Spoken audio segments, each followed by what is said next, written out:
Good evening. It is Monday at 6 o'clock, and that means that it is time for the real dialogue. Thank you for joining us, and perhaps just to remind everybody why we are here. This is the real dialogue, an initiative of the Real Village. The real dialogue, really, the idea behind it, as I have mentioned it time and time again, it is to number one, to capture the continent's change makers, and number two, to celebrate them. To capture the continent's change makers, the people that have contributed immensely to our uh, evolution as the continent and our getting better as the continent. People that have obviously excelled in their various fields, be it business, sports, academia, whatever they do, they've sought to reach the highest peak. But then they realize that success is not complete without service. And that is what we are doing today, is to celebrate that people, because we want to create a culture, a generation that knows that success is just a platform for significance. It is just a platform for service. And so we just want to thank you for joining us. And today I have none other than, in fact, I don't even know how to introduce him because he's wearing many caps. He's a diplomat, he's been an ambassador, an academic, a businessman. But I think the one word that captures his life, two that come to mind when I think about Prof. Eltie Links: humility and service. You don't have to believe me for it. I'm going to call him in, and he's going to be joining us. And in fact, there he is right now, Prof. Elias Links, Eltie Links. That's what I prefer. And good evening, and welcome to the Real Dialogue, sir. Thank you very much for the opportunity. It's always great to be, even this is service in some way, and I Yeah. appreciate your program very much. Thank you so much. I mean, I know how busy you are, and for you to put at least an hour away, it's not just an hour, because we've had to speak even before then, before even now, and but we really appreciate having you. We really appreciate having you here. And so you were driving this afternoon. You were dragged to dragged to. Hope your wife is not next to you while I say this. But you went away for the weekend, and you drove back, and I'm so glad that you traveled safely. How was that, though? I think you needed it. I think your wife was right. Yeah, I think one needs to take a break, and we didn't plan it way back. We were actually on our way to plan for our visit to our grandson, who is just about 20 months in Holland, Oh, in Art, oh, to leave here the 21st of October. But there's a small little thing called COVID, and the Netherlands is on the rise in a second spurt of this oh COVID no, pandemic. yeah, of course, yeah. We're not sure, so we took a short drive up to Mossel Bay and just enjoyed a few days there. Came back, Mhm. but I'm glad to be back and to be safe. Wearing Yes. masks all the time. Sure, definitely. Then, once again, thank you so much for gracing us, literally gracing us, and honoring my invitation, our invitation to grace us here on the Real Dialogue. Well, we will speak about all the things that have become synonymous with Prof. Links, your work for in the service of South Africa, in academia, in the church. We will touch all of those things, but the truth is, it must have started somewhere. The Professor Elias Links that we know now, it must have begun somewhere. I'm going to start this conversation by saying, all I know is that you were born in the Northern Cape, Fontaine, and you take it from there. Talk to me about your Yeah, childhood. it's a beautiful place. Luri is a little flower, beautiful flower. It's one of the most Okay. beautiful, tiny wild flowers. This time of year, August, September, Namaqualand just Mm-hmm. gets spread and covered with flowers. the Ludi is one of them. Ludi Fountain is thus a beautiful little town in the northwest, close to Calvinia, and this is where I was born 74 years ago. Wow. And that journey has been a long one, but such a wonderful journey. You know, if I were to tell you the story about my dad, he was a policeman, and very much a disciplinarian, as you would expect. He was a horseback rider, policeman. They used to still make use of horses. And I mean, whether you be a child or not a child, you were treated almost like some of those guys who were caught in the Sure. this one was a strong one. But in all seriousness, I think we had a very good upbringing. We had a lot of siblings. I'm sure it will surprise none of us who come from the rural areas that we were 12 kids. Wow. Half a dozen of daughters. Sure. Half a dozen. So that is where we got our schooling, not me, but my brothers and my sisters older than I am. At 74, I'm the fourth youngest, believe it or not. So it's an old, rooted family. And the Links surname is also one that comes from my dad's side in Namaqualand. More Berg and Liliefontein, again, another mission station. Mission station for the Methodist Church, big Methodists in that area. So there was a Christian basis of faith that we grew up with. And I think that was the character building stuff that one can speak of in retrospect. You know, where does this all start? Where does your belief in these principles really start? That is in the family.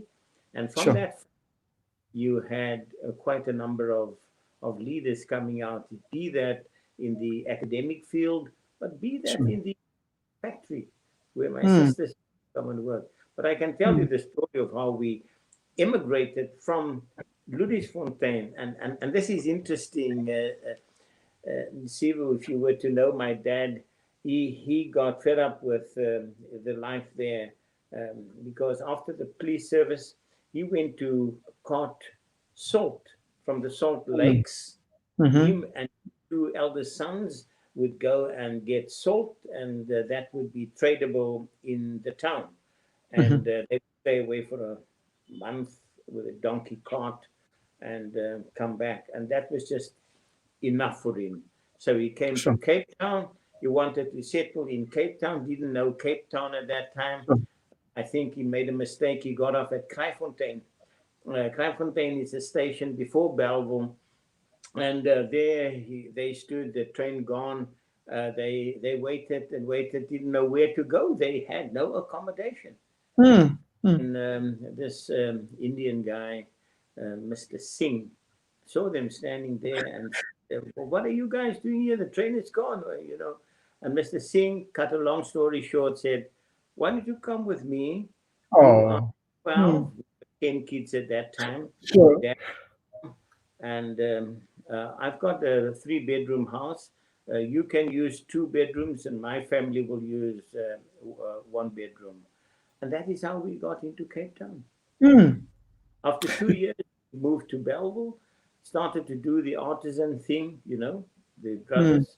The sisters went to the factories, became machinists there, knitwear, Jansen's clothing, Trueworth, what was it, Rex Trueform. All of those were the factories that got all of us working. Beautiful life in its simplicity. Sure.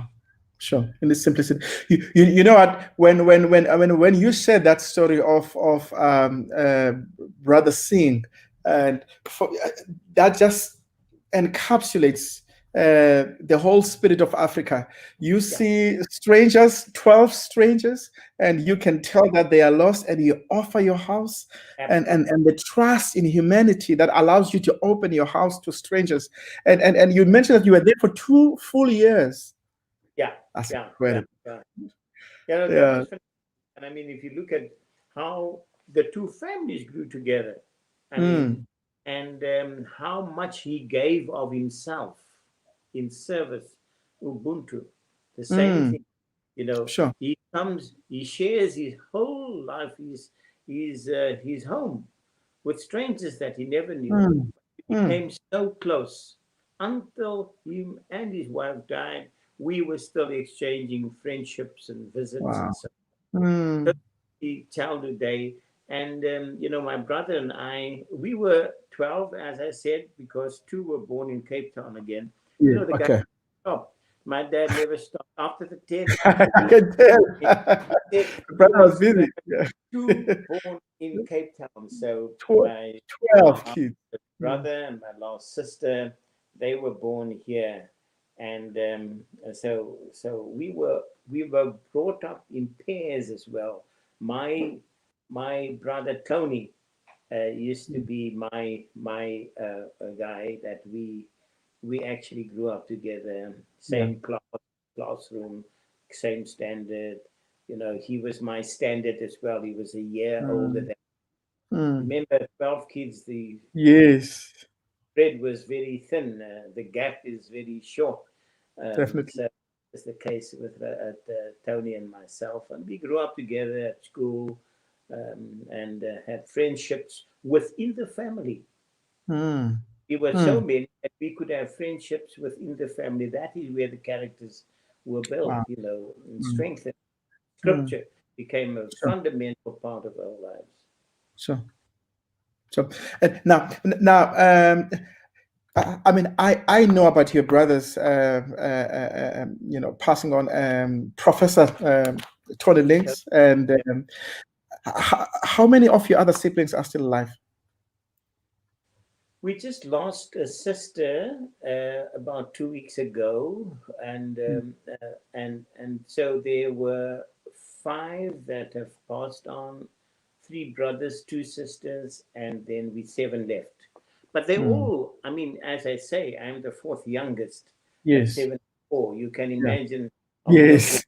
exactly, exactly. So it's a question of um, accepting that this is a cycle of life, and Mm, fortunately grown into a belief system that sees life as a cycle to go into a next phase, and that would be when we die, and so it's something that we look forward to in a resurrection of those mhm, that have died, and gives us sure, a great hope, a sure. beautiful hope of a second coming of Mm, mm, Christ. mm.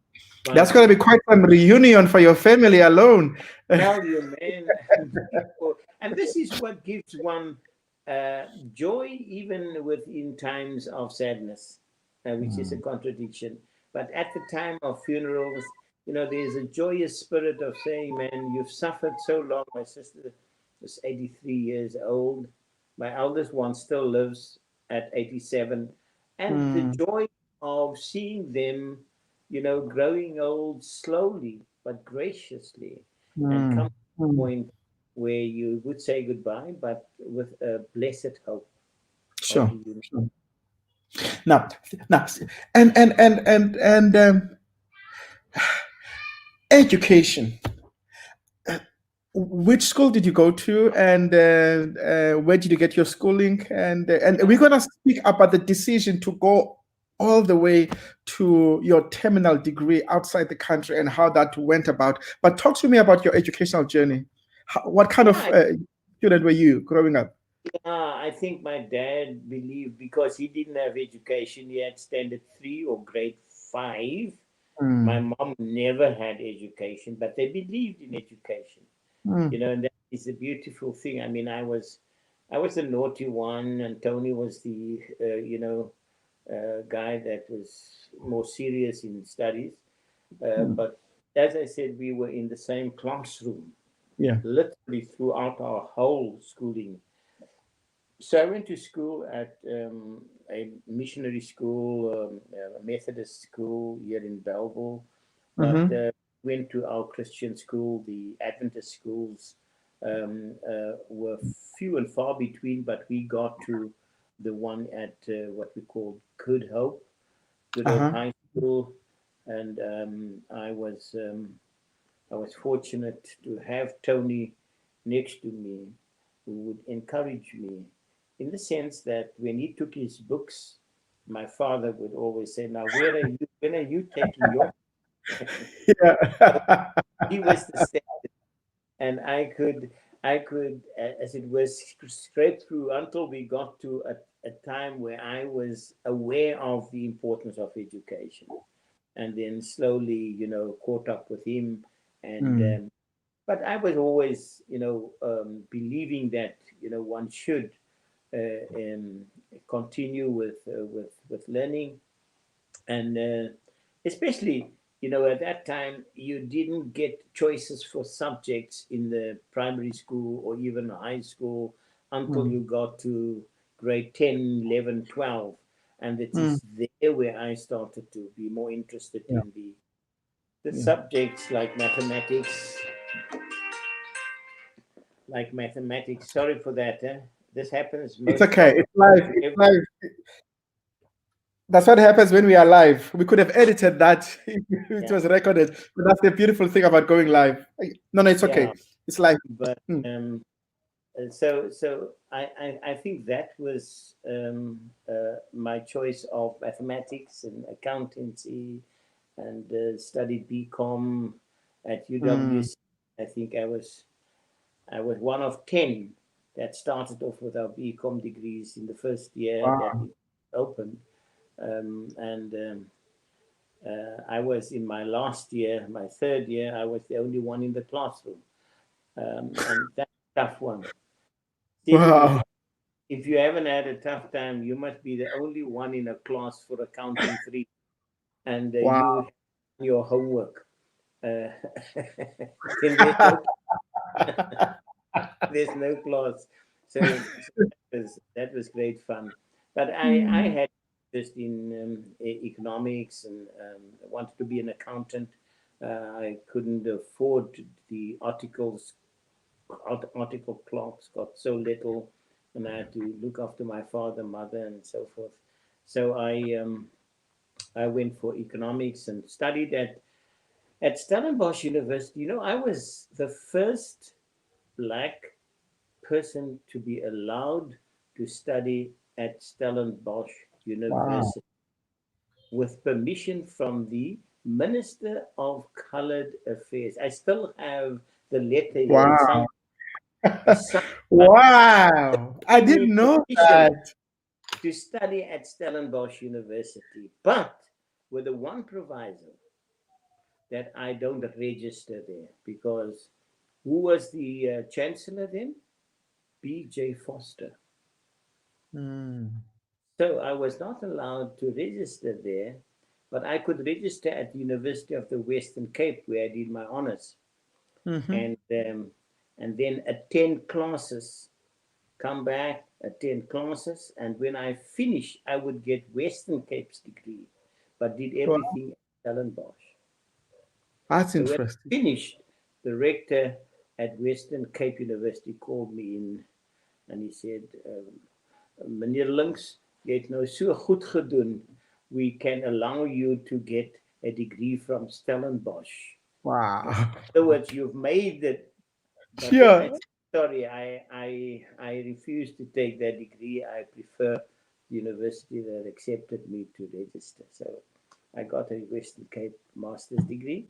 And then I went on to study at, at the Wow. No, no, no, no, no, university. no, no. Before you go, no, no, we can't leave that. That's too important to just clean Yeah, over. So they after you had finished your coursework and you had yeah. passed. So the dean calls you, Stellenbosch University dean. No, Okay. University of Western Cape, who was in WT. communication with Yes. Stellenbosch. Yeah. They agreed that I can now get the degree. I showed myself Wow. studious enough. So they But can give you the degree themselves now with their name on it. yeah, they were willing to do that, but never did it because I said, don't worry, I'll take a UW degree, which is great, and I love the university, and I had my professors there as well. But then I went to study at State University of New York. How did that come about? How did that come about? I mean, this is during that time. I mean, I was always wanting to improve, you know, like all of us. And so I got to know about a Ford Foundation Fellowship for students who would want to study in universities in the US. So I started to apply, you know, and in my faith, it's a question of prayer as well. You prayed about the matter, and they mustn't put messages like that on the. You saw that you don't look 74 at all. That is so true. But in any case, I then applied for this and prayed about the matter, which is important in our lives. You know, our dad would do the same. And my wife and I have got a beautiful wife, and the two of us prayed about this. And finally, I got the scholarship and went to a small town in upstate New York called Binghamton, the State University of New York campus at Binghamton. And I went there, and that was trial. That was real tough because I don't want to take your time in No. that is if you study economics there in the US, it's mathematical. Your basis of mathematics determines to a great extent your success in economics. I didn't have that mathematical background, so I had to do a lot of courses there first. And I wanted to give up, but you know, again there, you know, the beautiful thing, see if I can say this, is intercessory prayer is an amazing we have. We can claim it at any time, but share it also. And I remember the old ladies, you know, when I left here at that time, DF Milan Airport, was a gathering of some sorts. The churches came and they actually said goodbye to me singing there. I mean, the whole departure hall and so forth. Oh, man. That was an important part of sending me off, so to speak. And that was a beautiful way of saying, you're not going here because you want to study. We're sending you off. And we're going to be behind you. And we're going to pray for you. And this is what happened. I would get little letters from old folk, 90 years old, the ones died the other day, and saying, we're praying for you. I had lots. I still have them here. And so that's intercessory prayer. So my point is, Sivu, it's a responsibility that comes onto my shoulders. I can't disappoint my community. I can't disappoint my family. You know, there's only one way, and that's to study. And this is what happened. And I was blessed to be nominated, in fact, at the State University of New York for the best dissertation in the social sciences. What? That gives you that type of hope, but it is because I had power outside of myself.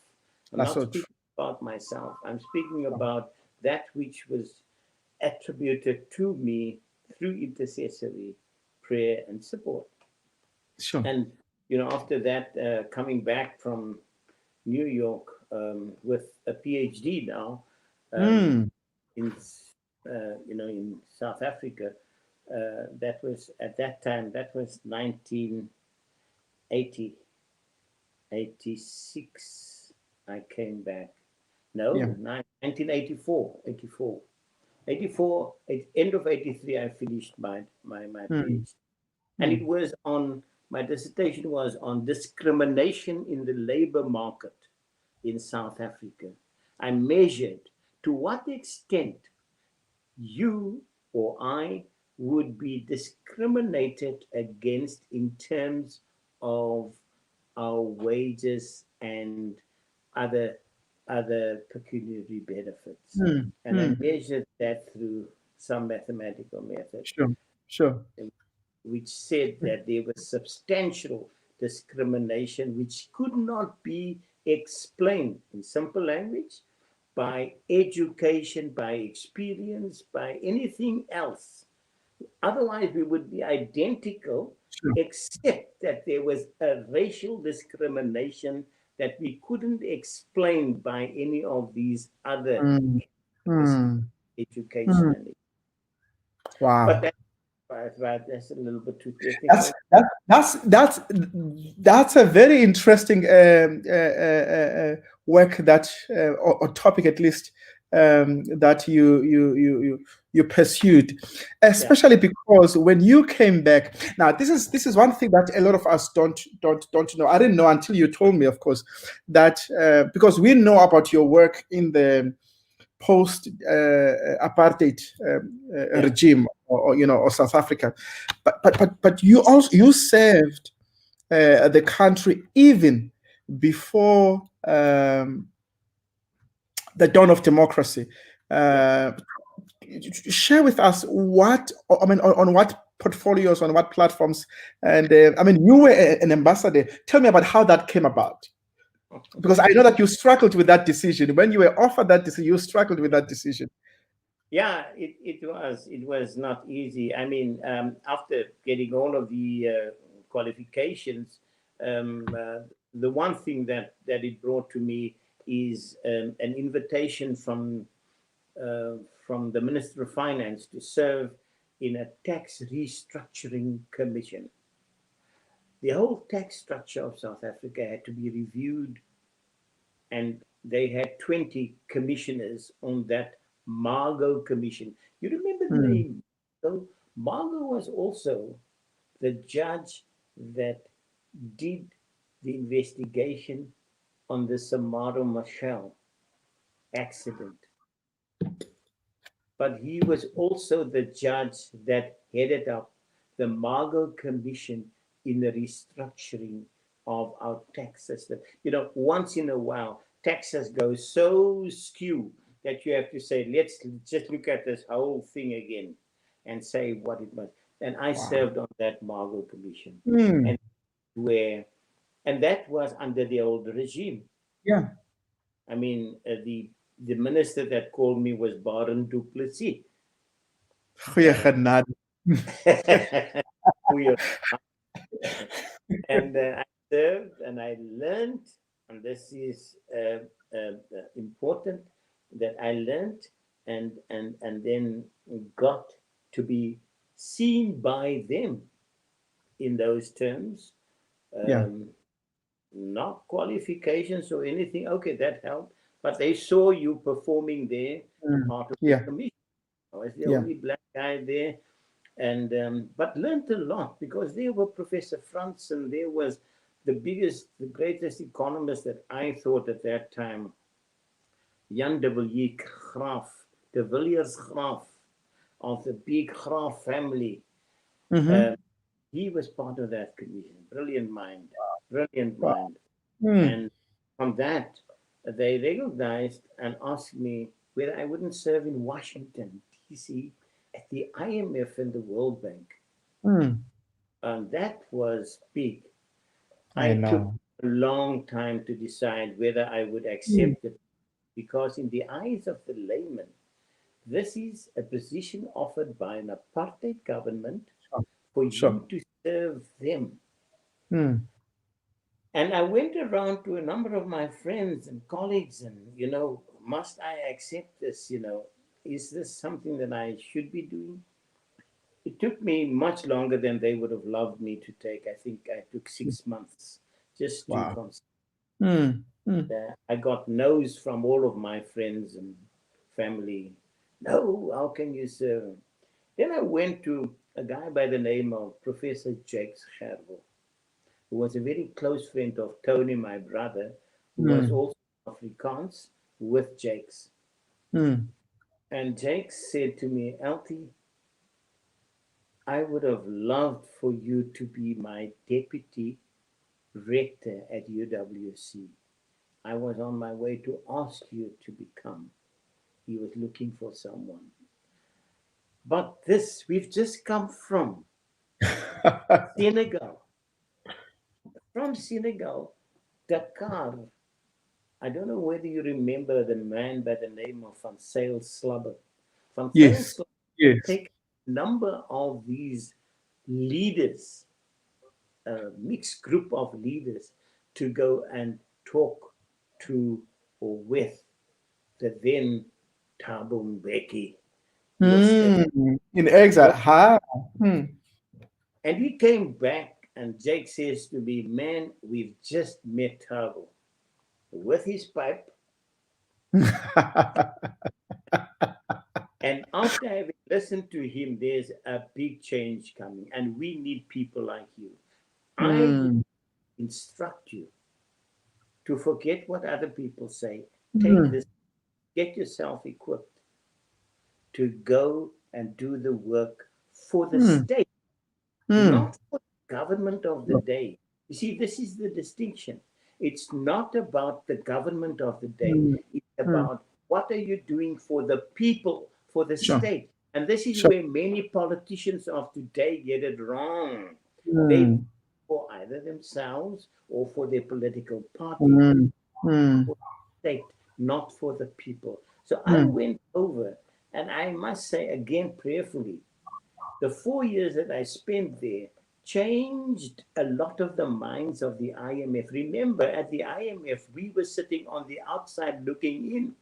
We Yeah. couldn't partake in the discussions around the board, except when South Africa is being discussed. As an item. Yeah. Absolutely. So Mm. now I had to change the minds of people within the IMF, within the World Bank. I wish I had time to explain to you what happened at the World Bank. But at the World Bank, there was one big item on the agenda.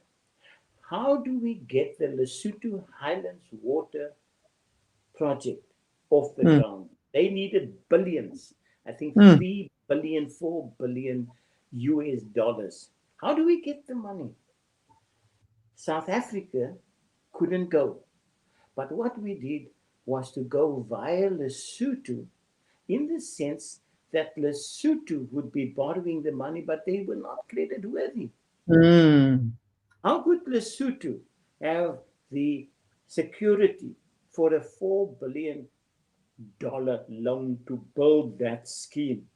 So Mm. we arranged that, and I had very good friends in the World Bank. A certain deputy World Bank president by the name of Tim Tahani, who was sitting at the World Bank as deputy number two. Where does he? Wow. He comes from Lesotho. He was from Lesotho. So Tim Tahani What? sat around the table, and we actually got the World Bank to give the first deposit to that Lesotho Highlands water scheme. Wow. So Mm. those moments were extraordinary, God given, Sure. and Sure. intercession and so forth. So this is how, and at the IMF, in the meantime, working with them, after the 4 years, because I said to Minister Baron du Plessis, give me 4 years, I'll do my best, but then you must change the entire system in Mm. South Africa, and the sanctions and all of these other pressures Mm. got the government to change to the point that the World Bank, IMF, started to understand more of the problems of the country and pushed them much more to do the changes. And then Mm. the government at the time also got the message that if they don't change, and this is the pressure that one could exert. Mm. Mm. I remember coming home with the IMF Article 4 consultation mission, which was a yearly thing, auditing the South African economy. And I came back here every year with a group of senior economists to see how South Africa is doing. Mm. Mm.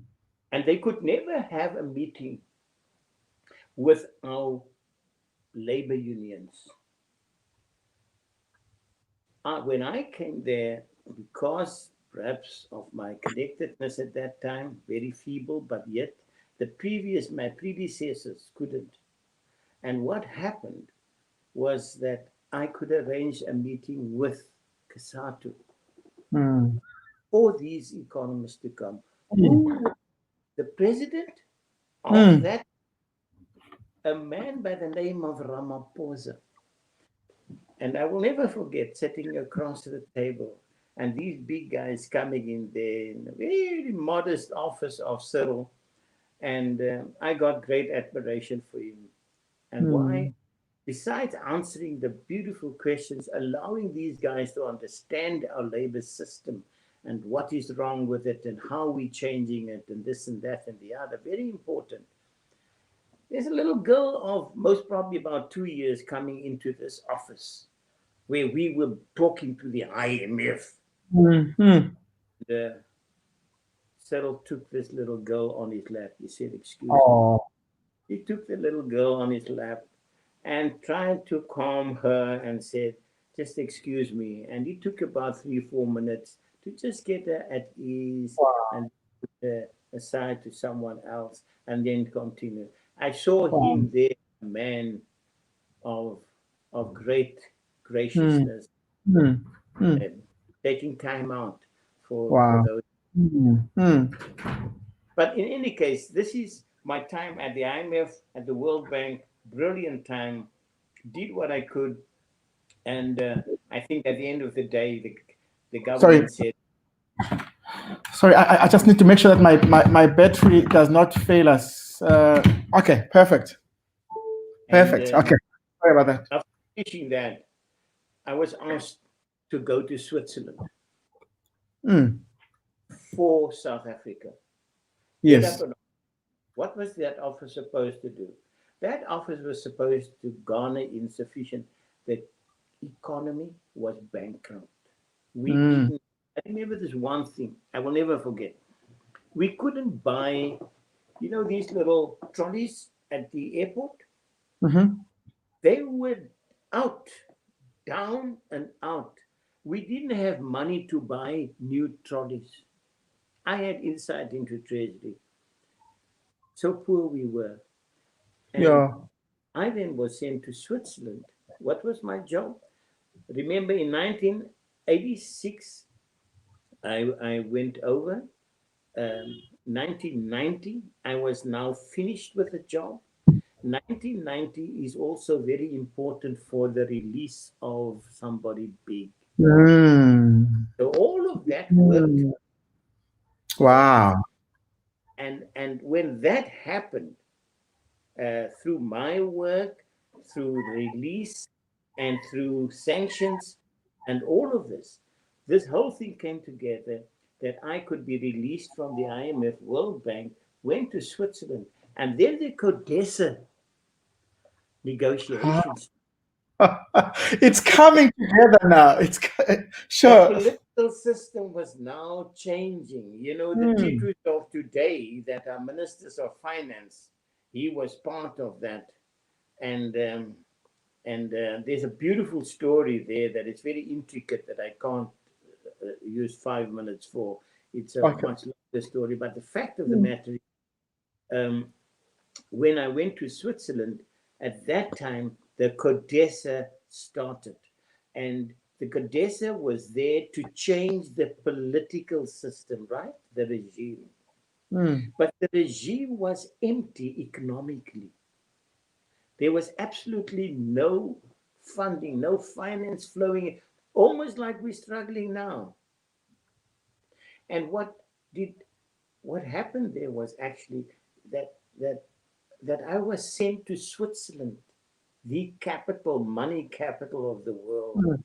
to go to every bank that is meaningful to solicit support for South Africa in loans that we put together, 3 or 4 or 5 banks would syndicate.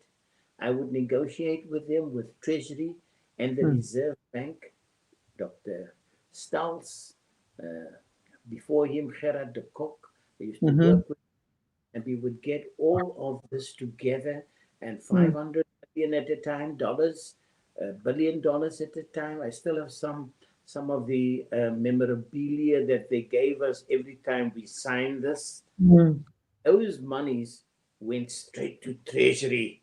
You hear what I say at that time. Sure. My was to visit every bank of significance, from America to Tokyo to Australia to New Zealand to Hong Kong, every big bank, Norwegian banks, Swedish, and get sufficient money over those 4 years that I was stationed in Switzerland. That was my job. And then after that, I came back, became head of your international finance for Treasury, which was also a great job. But you asked me a question that I didn't answer. How did Mandela get me? And this is the full circle coming back. You remember I spoke of Jakes, yes, yeah. Jakes became the. I love that story. You just had to. I want you to tell that story. Yes, yeah. Yeah, Jakes becomes the Director General. Became the Director General, the Chief of Staff of Madiba. Yes. But when I came back from Switzerland, I went to Treasury as Chief Director for International Finance. Yeah. And the important thing there was that there was a vacancy for Deputy Director General. Yeah. Sure. And I didn't want to apply. The DG said, no, you must apply. Deadline gone. He says to me, but you didn't apply. Why didn't you apply? I said, but I didn't want to. No, apply. So I applied. Committee sat. Who was the head of that committee? Jakes Gerwel. So the group that sat there, great economists, and they selected Eltie Links. So I was happy to some extent. I didn't apply, but I'm happy now. This must go to cabinet. In 3 days, cabinet came back and said, no, not that guy. Somebody else. He's not a member of any political party. We can't just take him. I don't know what their reasons were. The fact of the matter is they appointed Maria Ramos. The Eltie Links had one of his greatest disappointments because he didn't want to apply. They begged him to apply. And then he doesn't get the job. That comes back and says, no. So I was very disappointed for about 6 months. After 6 months, I sit in the office on a Sunday morning. The Sunday Times calls me. The lady on the side says to me, congratulations, Dr. Links. And I said, for what is that? She said, you don't even know. Madiba just announced at the University of Western Cape that he's taking a son of the soil of the Western Cape to be his ambassador at the EU. So the question for me was always, how did he get my name? I never spoke to Jakes, but I still believe that Jakes had something to do with my appointment, in the sense that he once said to me, take that position. You would need this. And through some divine intervention, if you want to call it that, he becomes the Director General in the office of Madiba. And so I'd like to make 2 points there. Maria Ramos was the best person for that job. Could not have done that job. I'm a diplomat. Sure. I'm not a Director General of a Treasury. And she did a marvelous job. So that was safe. I went into an area where I could excel and lead negotiations for our trade agreement, for the science and technology agreement, for the wines and spirits agreement. We're laughing about that. The what matters is the whole thing came together so beautifully. That mm, says, in life, you walk one step at a time, and sometimes we don't see what goes on around the corner. A divine mm, intervention, a power outside of yourself, if you don't believe in a God, mm. but a Sure, power outside of yourself will guide you if you rely on such a power. sure. You can't of yourself always think of everything. So the whole story for me about my life centers around a belief system and also a providence, if I can call it that, but then Mhm. an effort on my part and Sure. know when to be silent Mm, and be mm, listening. There are two things there.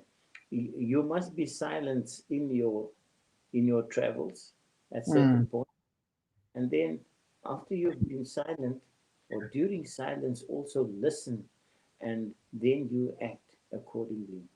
Mm. Wow, that was now. You mentioned two things that I don't think it's not okay.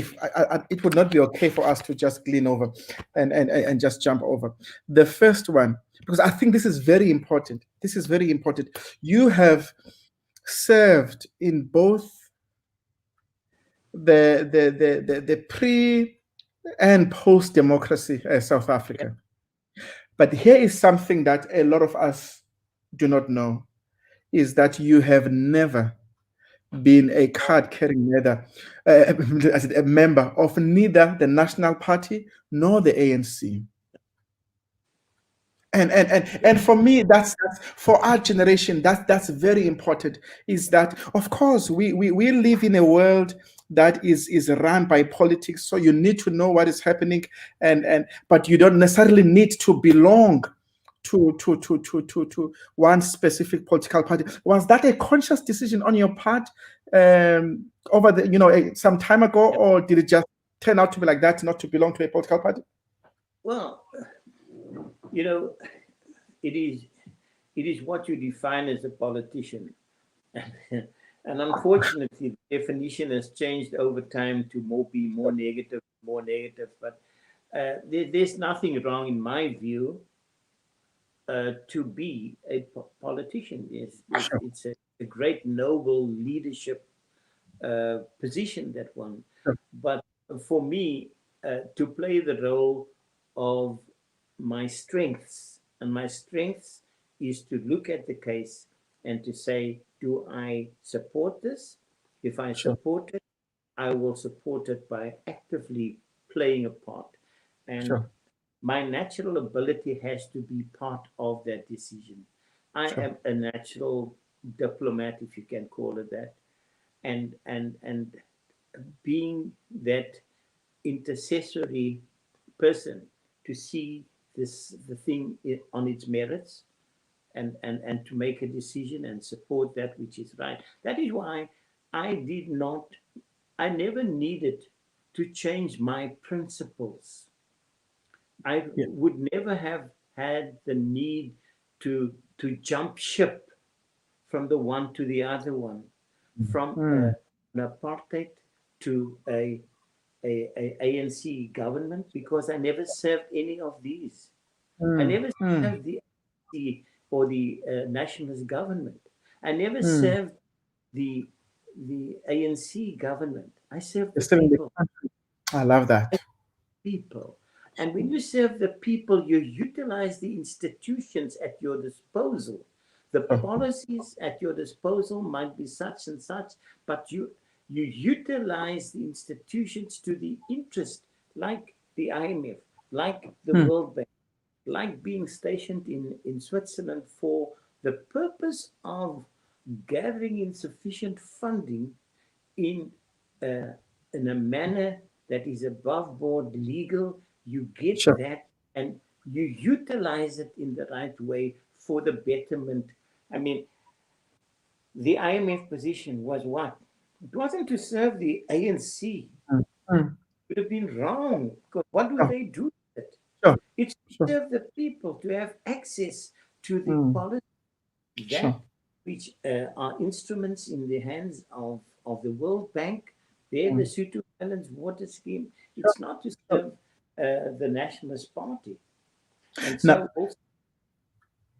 so also, sorry for interjecting. Your it comes through so strongly. Your faith and your spiritual and faith convictions. I know that because we belong to the same um, faith community. You are a Seventh-day Adventist yes, Christian, and you have been that all your life. And yes. now, tell me, in the work that you do as a Christian, and in particular a Seventh-day Adventist Christian, have you found your faith to be a liability or an asset to the work that you do? Do you feel that it has been rather limiting, or has it been empowering? Well, Sivu, if it had been empowering, you could see that in the progression. If it had been limiting, I would have to lie that if ever I had been shown the door, um, it's not a question that, again, it's not the denomination that puts you into a position. It's Sure, your belief system, your integrity might be linked to your faith, but sure, the integrity is the thing that takes you through, and your belief system gives you a power, as I said earlier on, outside of yourself, in your practical sure. living of your life. I mean, I can only be what I am, and I can Mm, only what I am by what I have taken part into my whole being. It's not sure. what I do, it is what I am. It's not Mm, have, but who I am in terms of my being. I have a sure. wife. I have a wife called Yolanda, and my wife had a mother, and I always like telling this story. Um, and she lived in a little suburb here, her mom. Um, and the story is told that she lived next to Mr. Jowl. Mr. Jowl was a Jewish guy that always used to lean over the fence. And my mother in law used to work in the garden and work in the garden. And he couldn't understand, when do you stop working in the garden? And so Mm, my my mom says to him in her Afrikaans English. If you know Afrikaans, you would enjoy it. She said to him, she can't change herself, but she says it in that manner of a Cape Townian Afrikaans. mm, Mr. Joel, what's in me in is in me in. What's in me sure, is in me sure. in. Mm, You can't mm, change what's in you. And I think mm, when you have a faith, when you have a belief system, you can't change. The fruit comes natural from the tree which bears it. And so, mm, when I meet others in my boardrooms and so forth, I I just I just live my life. I don't try to be mm, a Christian. I don't try to be Mr. Big Stuff or Mr. This or that and the other. It's a mm, joy to share just my person, and some of that is just a gift.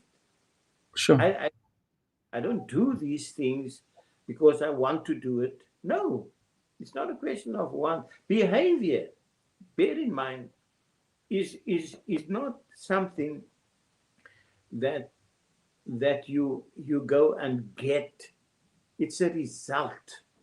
Mm, Once there's a relationship between mm, me and my wife, behavior follows.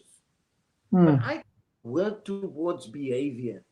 mm, I work towards behavior. I'm making a big mistake. And many mm, Christians, if I may use that, sure. work towards behavior with a tick box. You know, like a B scorecard. No. If you have a relationship with your wife, with your friend, with your God, with the power outside of yourself, that relationship brings forth behavior. But you don't tackle behavior result. Okay. No, thank you so much. You've eloquently answered that. Now, in terms of your work, you are wearing so many caps, and one viewer has just said, Bongani Jack, one of the greats I respect in business, and Prof is a great diplomat and a businessman.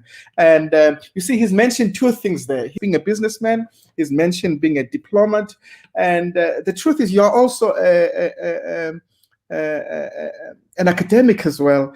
And in fact, somebody in your church involvement, somebody has just, I know this is Pastor Craig Makumbe. He says, I respect Elder Links from the Belleville South Church. A powerful chorister, by the way. I did not know that about you.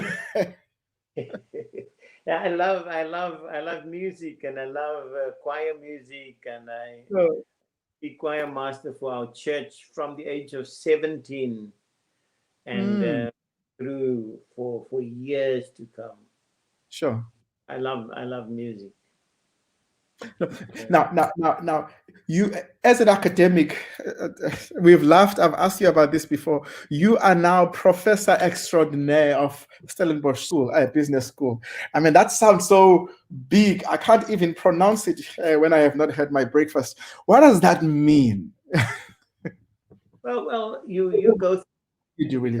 Professor, first assistant professor, then professor, and then at some point, you retire, but the institution doesn't want to leave your work being associated with that institution. So they grant you this title as a professor extraordinaire. You're not extraordinary.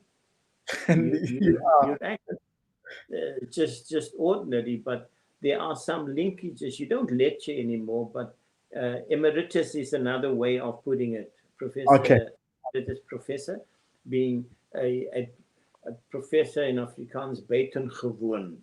It's extraordinary, but you just get invited to serve a lecture here or a lecture there. But it's a title of respect. Sure. The university respects you for your contribution. Yeah. Look, speaking about contribution, I remember the first time I picked up my phone to call you, and this is what is amazing about you. I remember the first time I picked up my call, my phone to call you. Like, hi, Professor Links, I'm Cortella, and studying theology, and then I shared with you my vision of the real village, and how I would like to merge both my entrepreneurial background and my faith and service. But number one, you gave me about 30 minutes or an hour of your precious time. Number two, you poured in your mind into somebody that you did not, they just called you. And of course, that came after I had researched about you and saw a lot of your work in the social upliftment space. And since then, I would keep contact with you. Yeah. And has that been important in your life to get involved with social change organizations? And because it seems to have been quite consistent. Yeah, no, I think that's just part of person that I always speak of corporates having corporate social investment. My personal social investment is in serving. And how can I serve when I've got a busy schedule? Is to utilize my attributes within the corporate sector, within the public, informal. So I serve on a number of trusts. I serve on about trusts. And those trusts have to do with bursaries for students. It has to do with just development of a little creche here or there. It has to do with with taking students abroad for a study tour at the end of the year. Every year, there's about 20, one from each university. I work closely with Professor John Volmink, a very close friend, one of my best friends.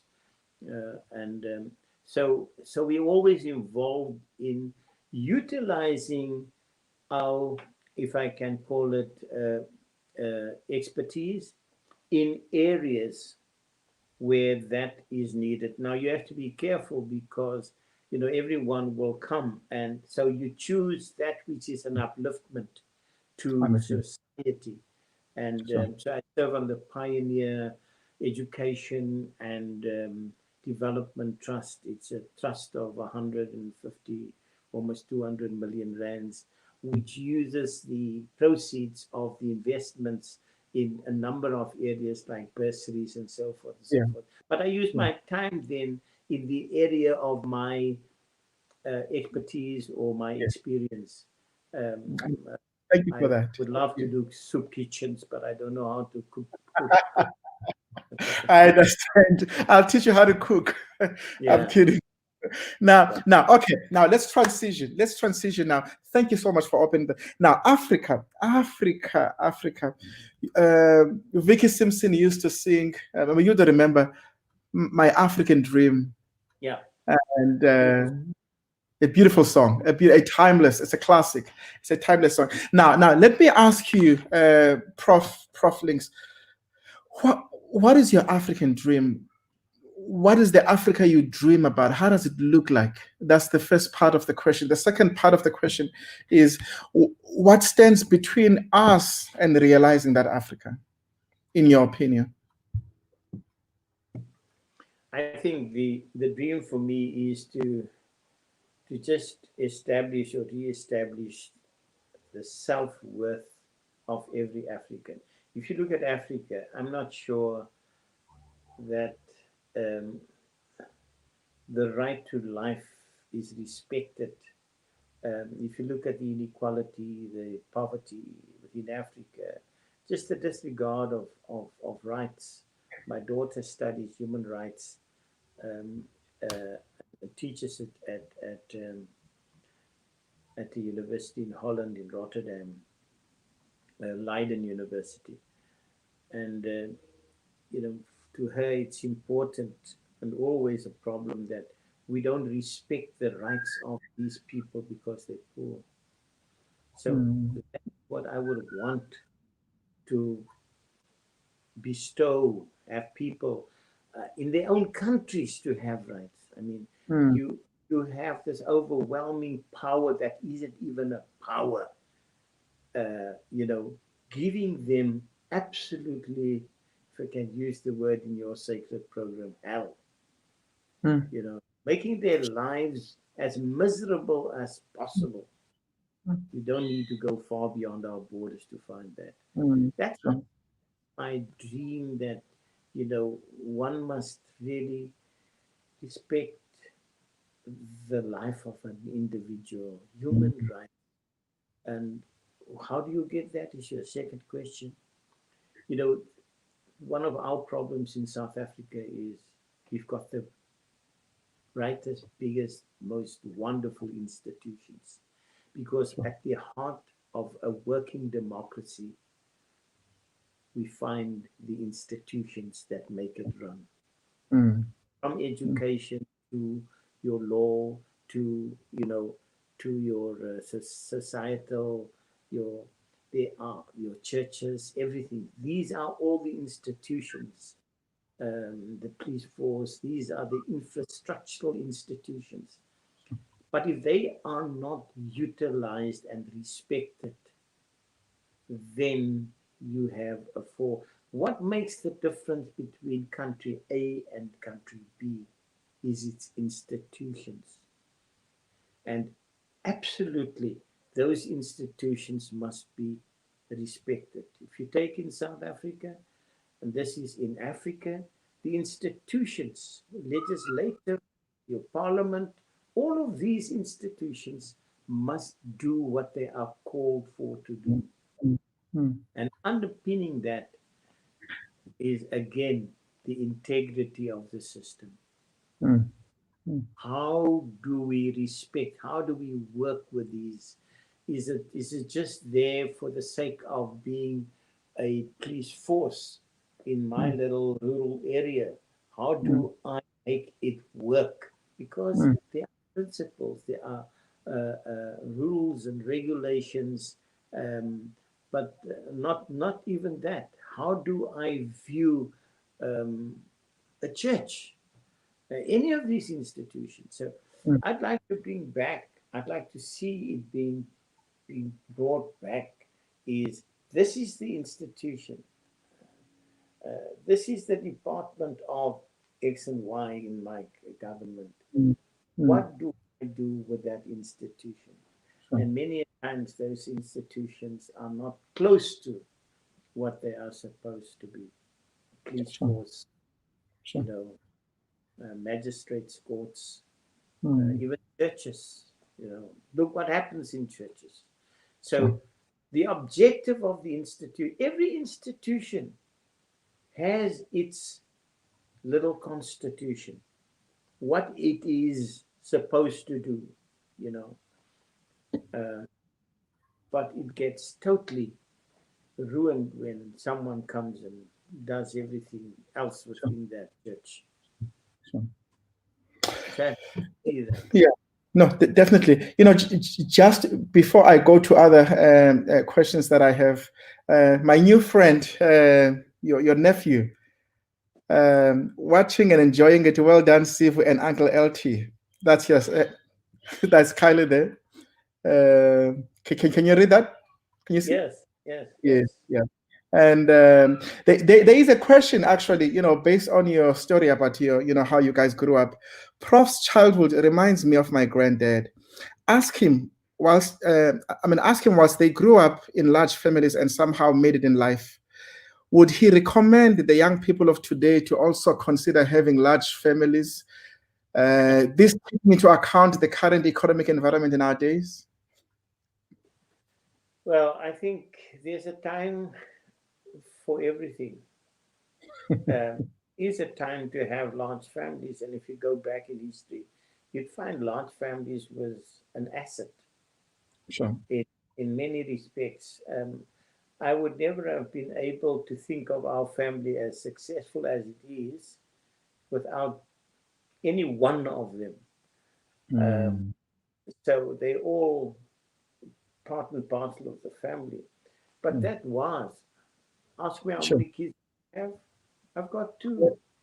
Okay. Two. So between my dad and myself, and you can the entire family and us, most of them have got 2 or 3 kids. So it's not a question. It's then also the type of quality of life that goes with it. In the olden times, I say olden times, in the times that I grew up, the big family could be catered for by, simple means. Sure. Today, family, it's all about brands. What type of do you wear? What kind of school do you go to? You can't have that for 12 kids. So I say that, but it's a tough thing. Life to have big families. So I would not encourage my kids to have big families. I've got one grandchild, which I'm so proud of. So far, for now. 20 months old. Yeah, congratulations on that. How can one, this is Colisa Swartz, how can one thank the Lord enough for such a spiritually charged and august leader as we have today? I am so touched and equally awed. And she's obviously speaking about you, not me. And but I concur with what she's saying. And then Zandile Christian, Prof's emphasis on prayer before making a decision or doing something is amazing. Such power. We're not able to go through a lot of this. A humble son of the soil doing his thing, powered by God's grace, and inspiring. So yeah, okay. a lot of this, of course. I see. Pastor Garland Cancross is enjoying himself as well. He seems to be watching, and but thank you so much. Thank you so much, Prof. Now, let's go to as we wrap this thing up. I've always believed that success is or should be is a personal construct, and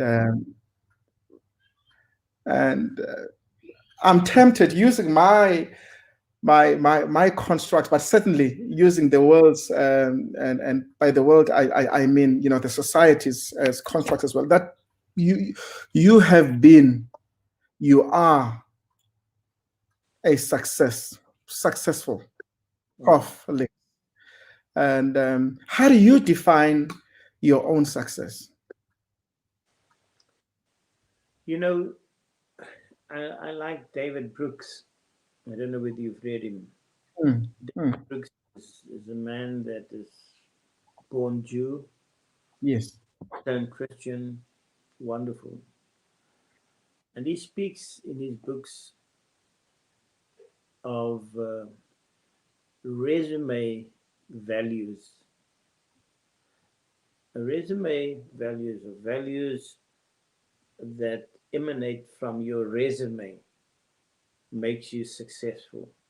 You take my degrees and you take my life and you say, wow, when did he do all of these things? My resume says it. sure. And you go to the workplace to sell yourself on your resume values, CV values, if you want to call it. And you can be very successful. Sure. That's success. But then there are eulogy values. The eulogy values are those values that are normally mentioned at the time that eulogies are read. And that outlives your physical body, right? That's one way of seeing it. Sure. But more importantly for me in life,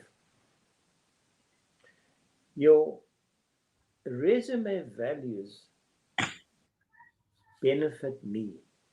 I see to it that resume values, those values are values that are pecuniary, that are self-enriching. Eulogy values are to serve others. And as I serve others, society gets the benefit. So let me give you an example.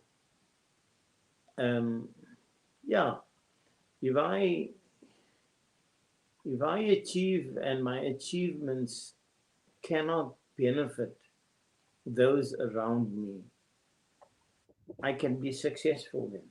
I can be very successful. I've got a guy that works in my garden, and to him, I am, and he's 45. He's got 3 great kids that he wants to put through school. And to him, I am the one that must support him. Now I can walk away and say, man, I've got my own. If I look after him, I serve him in a small way by giving him some work. Sometimes I don't have work at home, but I say, come and work here, man.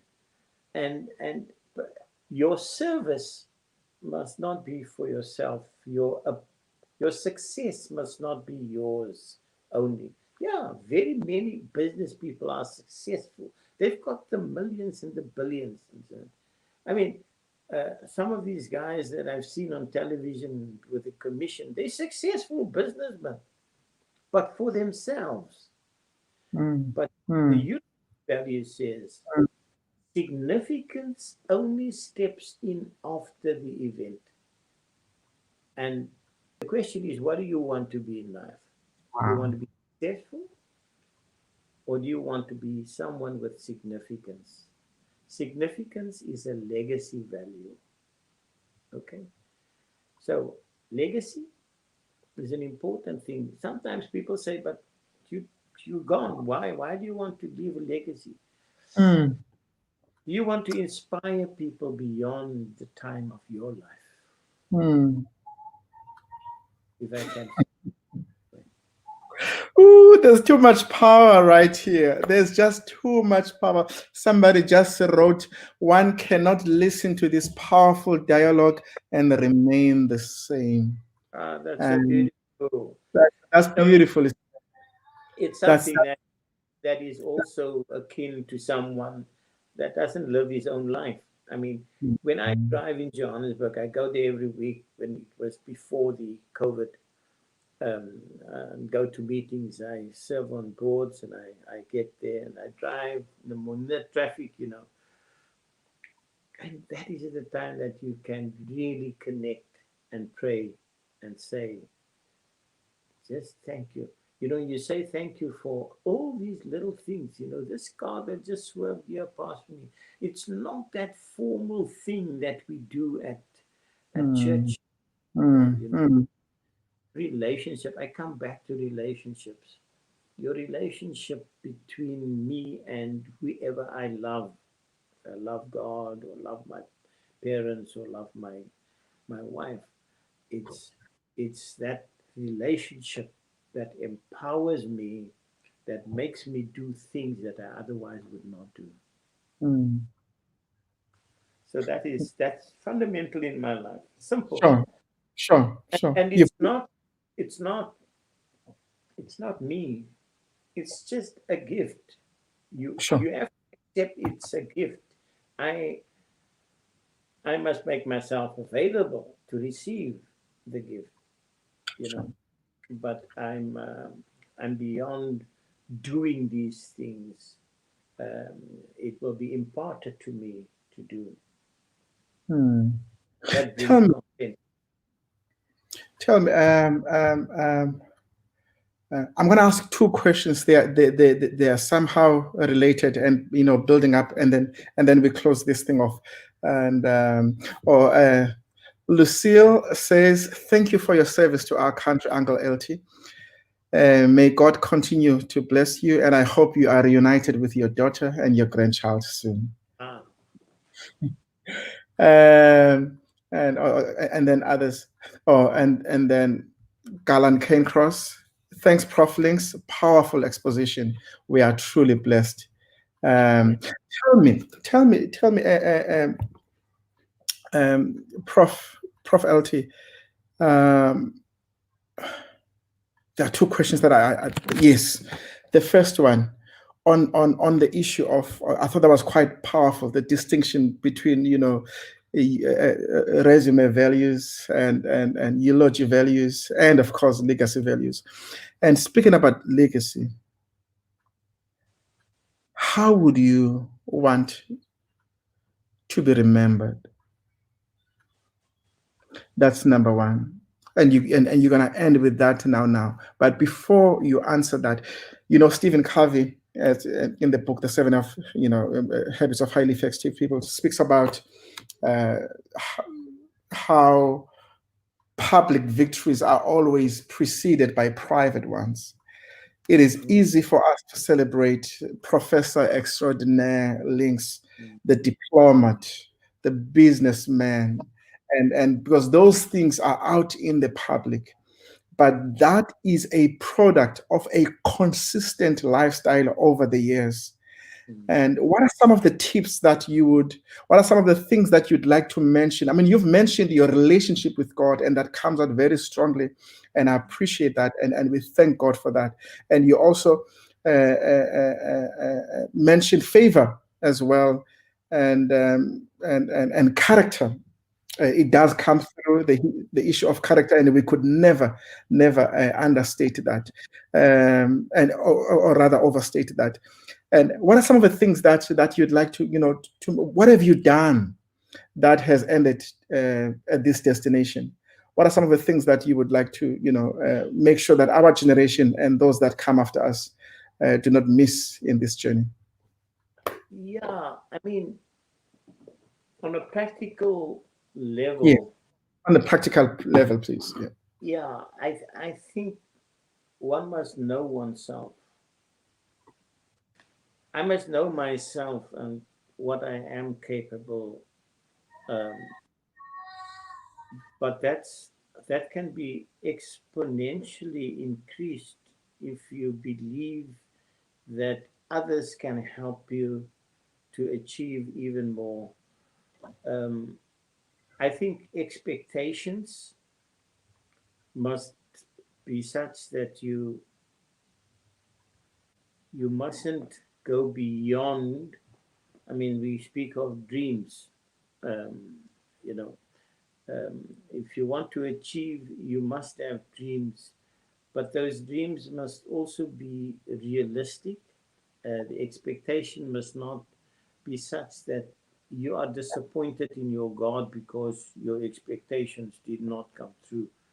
It's a question of being realistic, knowing what you can in this world. I mean, and then moving step by step. I think that's vitally important. Um, down to earth, down to earth. Know who you are. Don't try. And I always ended my MBA classes. Whenever I finished a class, and I must say to great applause, because I never thought this would hit home so well. I said to them always, all my classes, I said, my last class too, and these MBAs are doctorates and whatever. Don't let anyone tell you anytime that you cannot do something, right? In other words, if someone tells you you can't do that, don't take that at his word or her word. You can. Yes, you can. Mm, Someone said to me, but you cannot do a PhD in economics, argument's sake. I can. You want to do the thing that you said just now, singing or whatever, you mm, can. So let no one tell you you cannot. Secondly, money isn't everything in life. So mm, whatever you money isn't everything. I speak to young people mm, in the secular world, and I end my lecture by saying money isn't everything. There's more to life than money. mm, And by that, I really mean, even in my own experiences, if I look back, I'm so glad I wasn't successful in 9 out of my 10 chances to make money. mm. I failed in 9 of them. I might have succeeded in one of them by Mm, way of expression, sure. because money isn't everything. Mm, It's one of the tricks that our enemy can use at all times, sure. looking for money. Especially when you've done your MBA, you think you're going to make Sure. money. And Sure. then I say, thirdly, believe in a power outside of yourself. And I'm speaking to people that are Christians, Jews, Muslim, whatever. But whatever that is, in my case, it's my Lord, it's my Savior, it's my God. Believe in a power outside of yourself. You Mm, can't do it alone. And then mm, sometimes I just say, when you are successful, bear in mind that whatever that dream heals in success must be shared.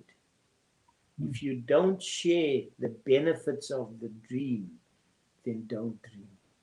mm, Don't dream if you aren't willing to share the benefit of the dream. mm. So those are Whew. three. Thanks, Prof. Thank you so much. Too much. Lindelo Zonyani, Amen Professor, watching from South Africa, Eastern Cape, Port Elizabeth. and Heather Alexander. Relationships are key. Thanks for sharing, Prof. Links. All right. Light stuff, and then we close this off. Your favorite dish, your favorite meal? What should I say? Now I'm veering off the straight and narrow. I would say, I like, I eat meat, and the meat that I like is, and it's such a simple dish, and I'm starting to make it, is chicken wings, buffalo chicken wings. Now, I know Ah. it won't go down very nicely with many of you, but as a student in upstate New York, it Mhm. was it was a favorite of ours as students. I don't eat it often because I Sure. don't make. When I do Mm. have it, to have buffalo wings, that is tough. Now, for one that has said all of these things to come down, it just shows, that I am a man of lowly means. That chicken wing will please Chicken me. wings. Um, and your favorite African destination? I like Kenya. I have I've been there a number of times, and there's something about it that I Mm. like. I would have Mm. loved to go to Zimbabwe. I've Sure. never been to Zimbabwe, Really? and especially the times that it was still Zimbabwe, I would have loved to Yeah. go. Yeah. Yeah. During But those, yeah. surprised I've never. And are you? I mean, it's a crazy question to ask a professor, but let me ask: what are you currently reading?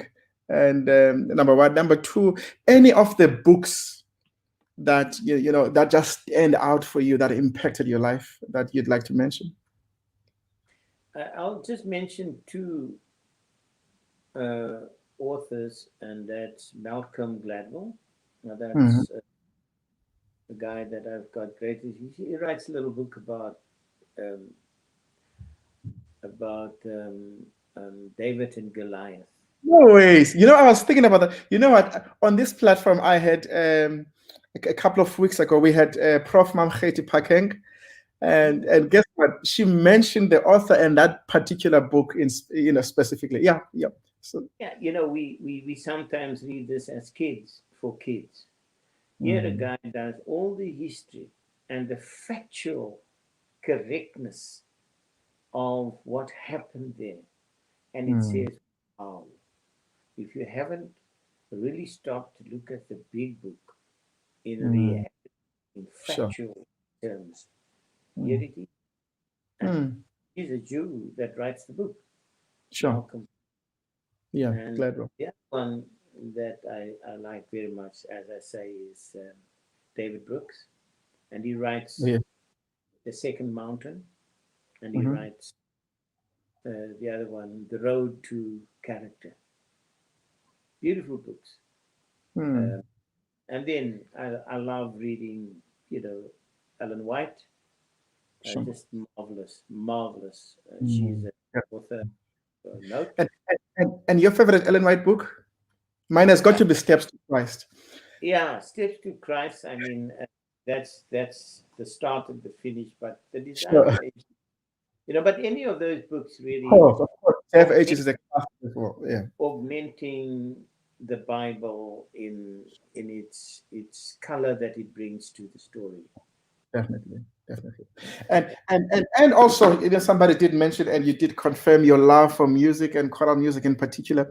And but generally, one of your favorite music and your favorite song of all time, or album, or artist. Man, I'm not. I'm really.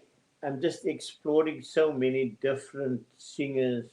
I like choir music, choral music, Uh-huh. uh, the King Singers. You know them, the King Singers. They are an a cappella group. No, no, That no, no. I only know the they, King's Heralds. yeah, Uh, King's Heralds. Yeah, that would be our traditional music. yeah. But don't listen to the King Singers. and you have a very beautiful rendition of some The very King's light folk music. Mm. So those would be my musical Okay. choice. All right. And lastly from you, your favorite quotation, or even mantra? Oh, um, it comes from the Bible, as you would expect, and it speaks of my life. All things work together for good Ah. to those who love the Lord. And Mm. it speaks of my experiences. Disappointment changes Mm. to disappointment, you know. Mm. Discouraged, you get encouraged. And it's the full cycle of, belief. And sometimes you don't see what is really happening. And Mm. after a while, these things work together for good. Mm. Uh, Mm. he never actually um, uh, does what we think. Speaking of God, what we think is happening in front of us. What's Yeah. happening in front of us might be um, different to the outcome at the end of the day. And I've had many of those. Mm. Wow. Thank you. And Prof Links, and I did ask you a question, but we did not get to answer it. And it just comes to mind now, um, about how you would like to be remembered. Other, well, not for the broader community. I mean, Yeah. I don't think I'm at that level where you will read in newspaper, sorry, in history books. It's more for my family to know who this Opa was. For my little Mhm. grandson um, to have some idea of what I stood for, so that he can emulate the good parts of a person, if he gets to see what those good parts are. But it's not that you know people must know me for whatever. I don't think Mm. that's effective. If they can see some power within me to change, um, and be reminded of that after my life, then that's all you want. Because a Mm. legacy could be a serious trap for people in terms of giving them things. Sure. Sure. Legacies must be in the mind. He reminds me of. Let me tell you how I'd like, uh, basically, let me tell you what comes to mind when I think about you and reflect on your life. It is from the writings of Ellen White. She says, "There's no limit to the usefulness of one who, putting self aside, makes room for the working of the Holy Spirit in his heart and lives a life that is wholly consecrated to God." She says, "There is no limit to the usefulness of that person." Yeah. And your life is testament to the truthfulness of that statement. Thank you. I thank God for your life. This world and Africa indeed is a better place because you are here. I am so glad that our paths crossed, and may God bless you, Prof Links. May I thank you very much for the opportunity. It's a humbling one and an opportunity to just reflect. And I think also for those who sent in some encouraging messages, just remember that no one is perfect. Sure. Um, and in my life, there has been a number of areas where I'm still working on. I'm a work in progress, and the worst we can do is to think of ourselves as holier and mightier than others. Definitely. Definitely. Thank Thank you, Prof. And well, guys, we have just come to the end of our look. This has got to be one of my this really hit me in the eyes. I think I needed this conversation, and I see that a lot of people really have also been challenged by it. Thank you so much for joining us. Let me also thank those of you who have been supporting with your means and your time. 2 weeks back, for September, we, by God's grace and your cooperation and your support, we and our partners as well, we managed to distribute a month's supply of groceries to over 300 families in and around East London, and that would not have happened without you. Thank you so much for your time, your cars, your resources. Thank you so much for making that possible.